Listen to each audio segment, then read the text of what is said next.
શાળામાં ગેરહાજર રહેતા ભૂતિયા શિક્ષકો મુદ્દે શિક્ષણ રાજ્યમંત્રી પ્રફુલ પાનસેરિયાએ જણાવ્યું કે જે શિક્ષકો ગેરહાજર રહેલા છે તેમને પગાર નથી અપાયો। જે શિક્ષકોએ સત્તાનો દુરુપયોગ કર્યો હશે તેમની સામે કાર્યવાહી કરવામાં આવશે। બનાસકાંઠાના દાંતા તાલુકાના પાંછા ગામની શિક્ષિકા છેલ્લા 8 વર્ષથી અમેરિકાના શિકાગોમાં સ્થાયી થયા છે।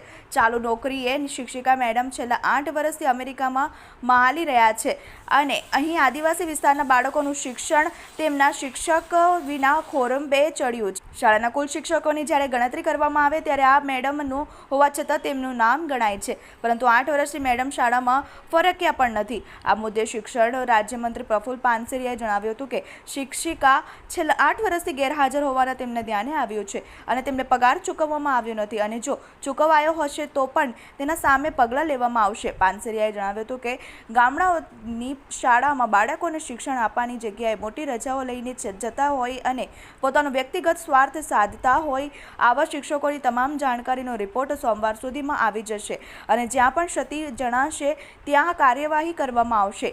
શાળામાં શિક્ષકોની ફરજિયાત હાજરી પુરાય તેવી સિસ્ટમ ઊભી કરવામાં આવશે। જોકે બનાસકાંઠાના ગુલ્લીબાજ શિક્ષકા સામે શિક્ષણ વિભાગે હજુ સુધી કોઈ નક્કર પગલાં નથી લીધા।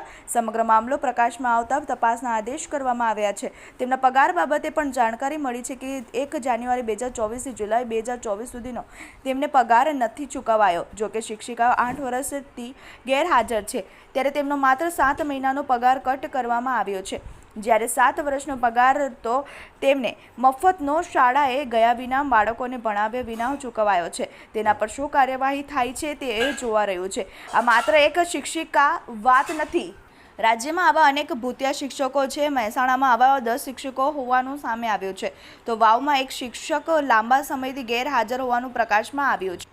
Bureau report TV18 news.